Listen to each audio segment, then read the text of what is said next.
Well, hello and welcome to my channel. My name's Michelle, and in today's attempt of merging MBTI, YouTube, and Booktube, I'm gonna do what they call a wrap-up video. And essentially what that means is I'm gonna wrap up.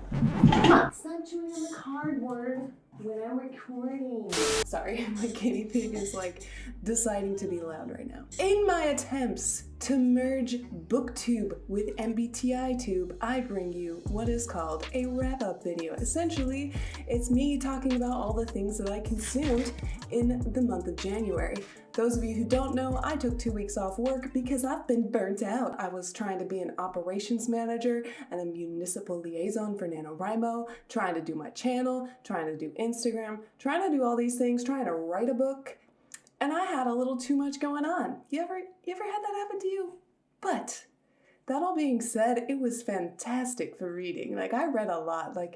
All right, so you guys may have seen that I read, 20 books in 2020. Just wait until you see all the books that I read this month. I'm starting to feel like one of those people that just, there are people on Booktube who read as many books as I'm about to mention for the whole month. They read that in a week. And there are probably people who read more than that. And what I need to know is, one, what kind of job that you're doing that you can listen to books and do your job at the same time, because that is impossible for me. I've tried multiple times while I'm just like clacking away at some data entry to listen to an audiobook. It does not work. I cannot pay attention at all. I just tune out the noise and I focus on what I'm doing. Whatever these people do, I don't understand it. Anyway, let's go ahead and just talk about it. The first book that I read in January is actually a novella. It is Animal Farm. Yes, it is that classic book that everyone's read in high school. Yes, I did also read it in high school, but I read it again as an adult. And the allegory stuck with me a lot more. It hit home a lot harder than it has in the past. Like, when I was 16, it didn't have nearly the impact that it had the time that I read it just now.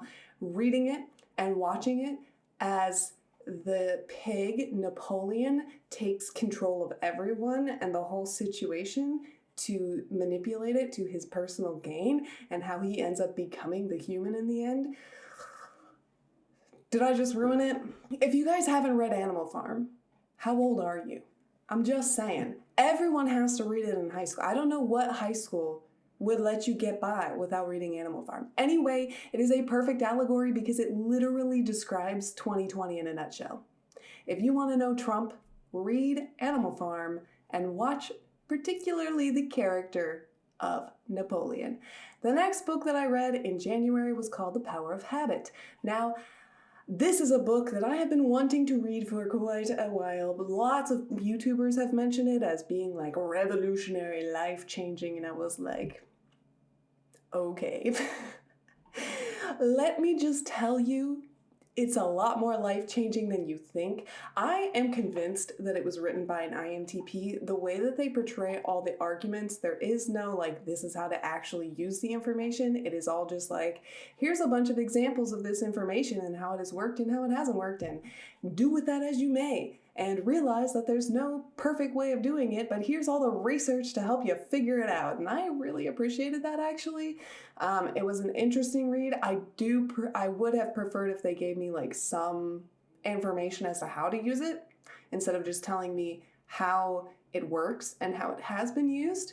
It would have been a little bit more effective, but I made a lot of realizations after listening to the audiobook, and I feel like I have changed fundamentally how I operate this last month because of that book, and I have been acutely aware of the habits that I have and actioning against them, trying to change them, trying to fix them.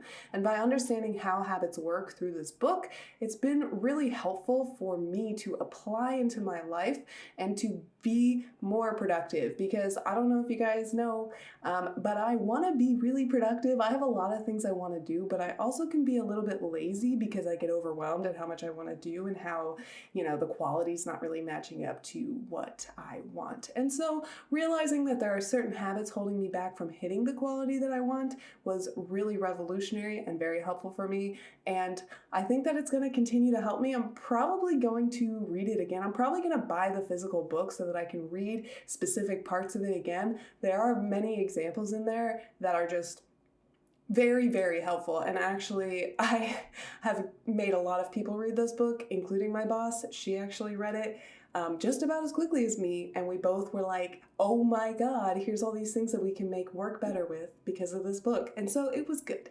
It was a good experience, a good learning experience. And it actually, I believe, is already helping me. So if you are interested, I would definitely say this is, of all the books I'm going to mention, the most worth reading, because I think you really get the value for what you're putting in. Next up is Murderbot. So Daniel Green and Murphy Napier have talked about Murderbot a lot, and Daniel repeatedly mentions it. He's read all of them, he's read the book, all of that jazz, and you guys know me, I love my sci-fi, so I gave it a shot, and I was pleasantly happy with it. The character of the robot is very, like sarcastic and annoyed and doesn't really want to do anything, just wants to be off on their own, listening or watching their series, basically TV shows, and these books were really good. The first Murderbot is sort of like a mystery, like what's going on. The second Murderbot is like, it's more about the technology and more about the consciousness in that technology. So I actually prefer the second one, which is called Artificial Condition.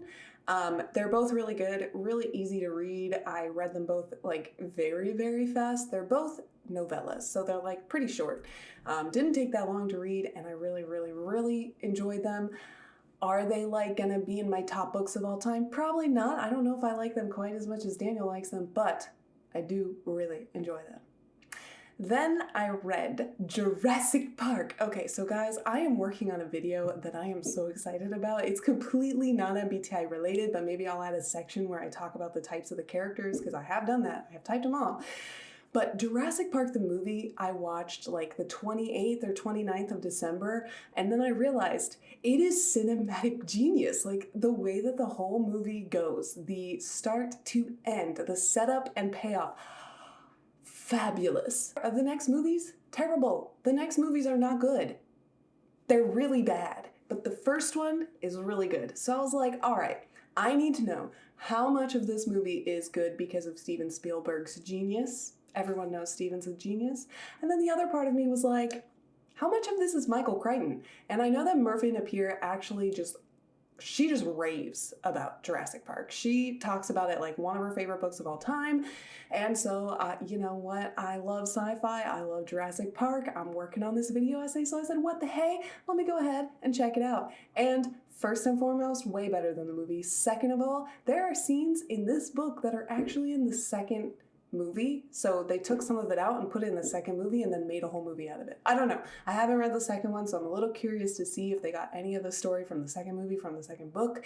But Michael Crichton is very good at writing. However, one thing I must say, the characters are a little cliche. Like, just a little cliche, like a little cliche, like especially the entrepreneur guy, the one who like runs the whole place. Oh my gosh, why can't I think of his name?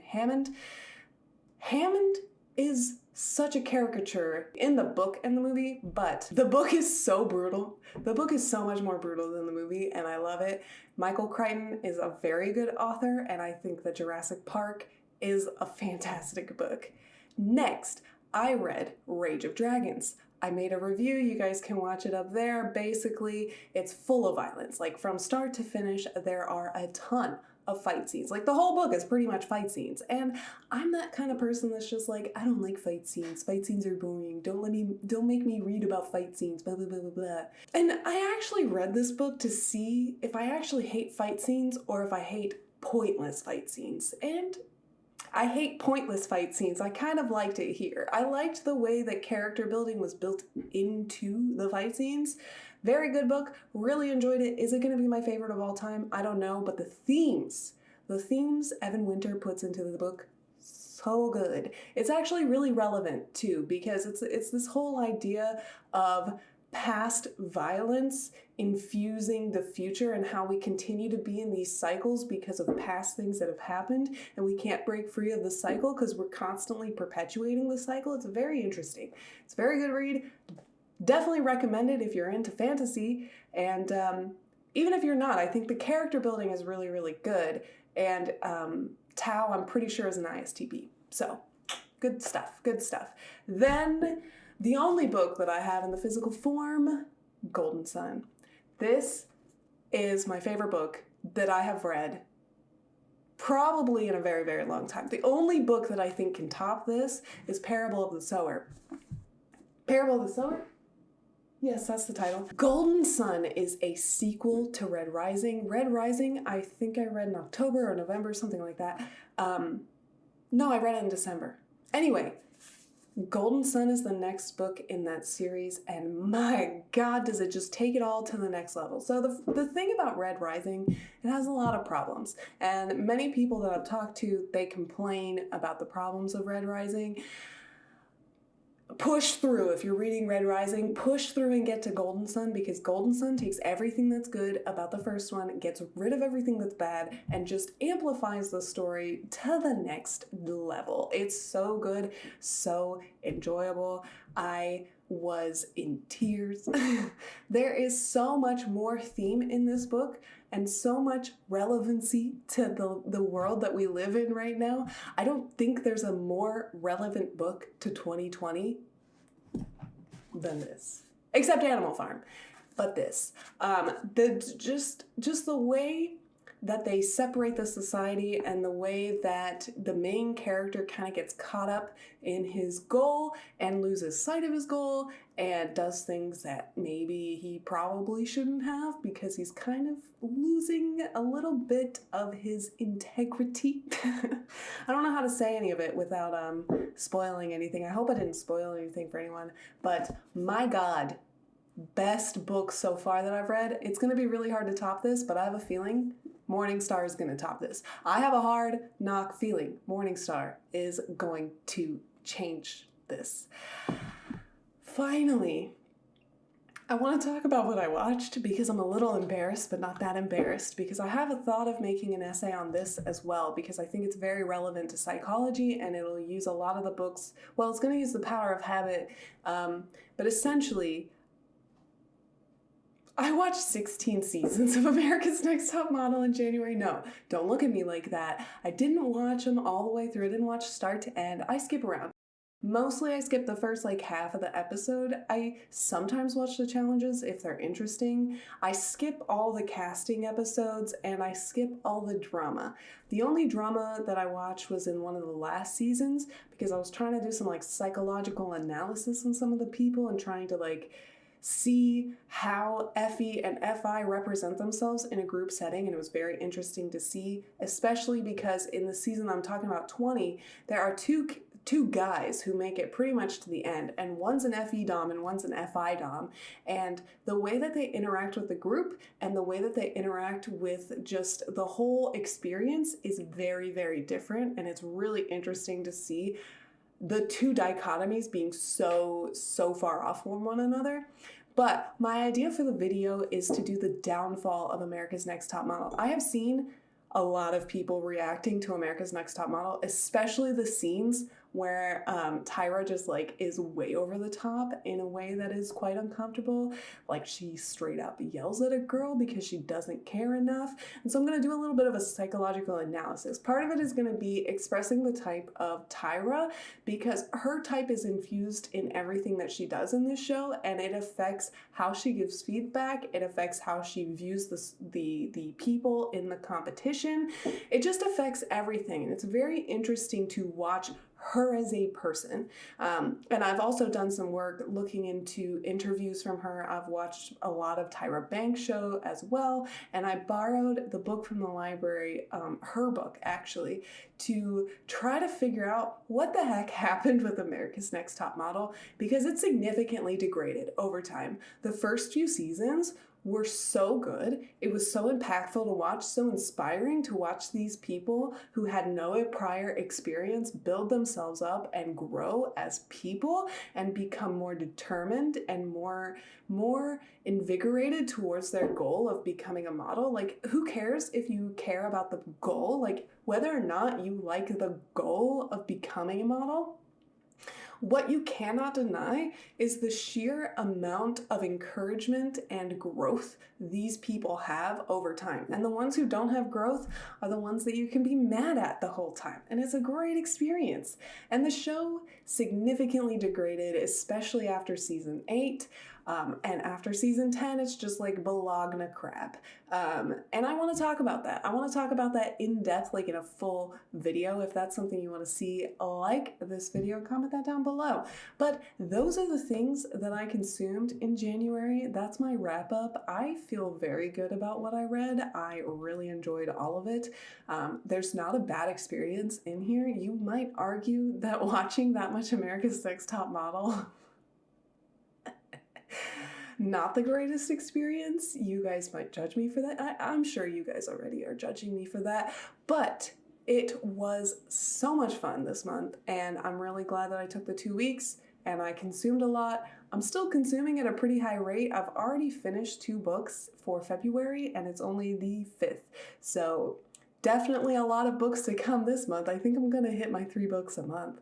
I'm going to try to get a nonfiction in here pretty soon. I'm actually going to read soon Harry CPT's book on his cognitive personality theory so that I can understand his system. Because, guys, of all the systems that exist in the intersphere of MBTI tube, I think that his most closely aligns with 1, my values, 2, my goals, and 3, how I view personality as a whole. So I'm going to actually read his book and try to understand his system 100%, and maybe take you guys along the journey. We'll see, but I'm definitely going to work on that. And then there's several other books that I'm going to read. If you guys want a TBR, let me know. I don't know if you guys want to know everything that I'm going to read, because I'm not going to follow through on all my plans for TBR, but I'm also trying to follow a lot of them as much as I can. So that's my list. This is January 2021. What did you guys read in 2021? Did you read anything interesting? What did you watch on TV? Did you watch anything really, really good that you're like, girl, you need to watch this? Let me know down below. And while you're there, like and subscribe for more videos about me, personality theory, writing, books, etc. There's a series about villains and MBTI that's coming, so check it out. Writing great villains and antagonists is kind of hard. You can see in a lot of books people struggle with that. So I want to talk about how to do it really well using some really good examples. So if you want to join that journey, hit subscribe as well. If you want to support me and what I do, I just made a website because, I was thinking Patreon's maybe not the best option because I don't really have that many services to offer right now. But if you want to support me and just like be a nice human being to me, buy me a coffee, that kind of stuff, you can go ahead and check out buymeacoffee.com/Heartamichi. Pretty cool, easy website to remember. I'm going to put the link down below. But with all that being said, thank you so, so much for watching, and I hope that you have a beautiful, amazing, fantastic day. Bye!